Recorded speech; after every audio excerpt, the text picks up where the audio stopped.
তিস্তা পারের কান্না তিস্তা পারের কান্না মশাল মিছিল। কিন্তু যেহেতু 29 তারিখে পার্লামেন্ট প্রধানমন্ত্রী দৃঢ়ভাবে বলছে তিস্তা মহকুমাটা যে কোনো মূল্যে পাশ করবে, এটা আমরা আশ্বস্ত হয়েছি, বিশ্বাসও করলাম।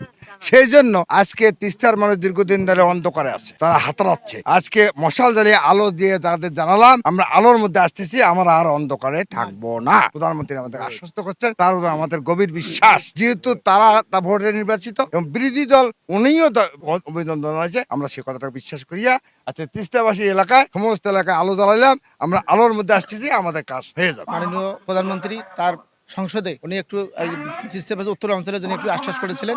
এই বিষয়ে আজকে আমাদের এই প্রতিবাদ জানানোর জন্য আমরা এটি করছিলাম এবং ওনাকে অভিনন্দন জানানোর জন্য সেই বিষয়টা আজকে উপস্থাপন করেছি এবং আলোর মিছিল এবং গণসমাবেশ। আমরা চাচ্ছিলাম যে উনি যেহেতু এটা বলি ফেলছে, আমরা চাই যে এটা দ্রুতগতিতে কার্যকর হোক এবং আমাদের যে উত্তরবঙ্গের যে আমরা যে একেবারেই অভাবী এবং অনাটনের মধ্যে জীবনযাপন করতেছি, এখানে দেখেন আপনি তিস্তার যে ভয়াবহ অবস্থা, এখানে অসুস্থ লোক নিয়ে যাওয়া খুবই কষ্টকর। এখানে যদি আমরা তিস্তার কাজটা পাই তাহলে এখানে কর্মসংস্থান সৃষ্টি হবে, উত্তরবঙ্গের লোক আর অভাবে থাকবে না, তারা কর্মসংস্থান মিষ্টি তাদের জীবন জীবিকা নির্ভর করতে পারবে। আমরা চাচ্ছি, জোরালো দাবি জানাচ্ছি এবং ওনাকে অত্যন্ত আনন্দের সাথে আমরা বলতে চাই, উনি যেহেতু নিজের উদ্যোগে বলছেন যে আমি আমার নিজে হইলেও বা জাতীয়করণ করে আমি তিস্তা মহাপরিকল্পনার কাজ করব, আমরা ওনাকে অভিনন্দন জানাই। উনি এই কাজটা আমাদের উত্তরবঙ্গের লোকের জন্য বাস্তবায়ন করে দেন, এটি আমাদের প্রধান চাওয়া। মাননীয় প্রধানমন্ত্রী বলেছেন যে কোনো মূল্যেই হোক তিস্তা ব্যারেজ পরিকল্পনা বাস্তবায়ন করবে। যেহেতু উনি পরিকল্পনাটা বলছেন, আমরা সেজন্য তাকে আমরা অভিবাদন জানাই এবং পাশাপাশি আমরা বলবো যে আমাদের দাবি হলো, যেহেতু এটা পার্লামেন্টের সব দলেই এটার সাথে একমত, দেরি না করে খুব অতি দ্রুত আগামী যে একনেক বৈঠক আছে সেই একনেকে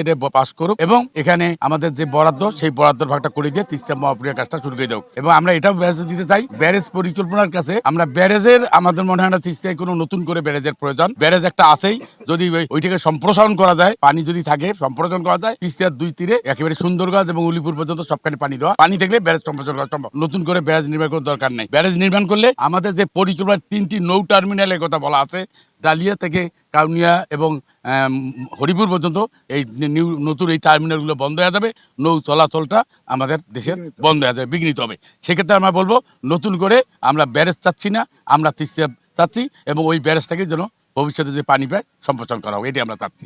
আমার কথা আমরা বারবার আশ্বাস পেলো, সংসদে এইভাবে কেউ দৃঢ়ভাবে তিস্তা মহাপরিকল্পনার কথা বলে নেই, এবার সেই আশ্বাস আমরা পেয়েছি, এই জন্য তাকে আমরা ধন্যবাদ জানাচ্ছি।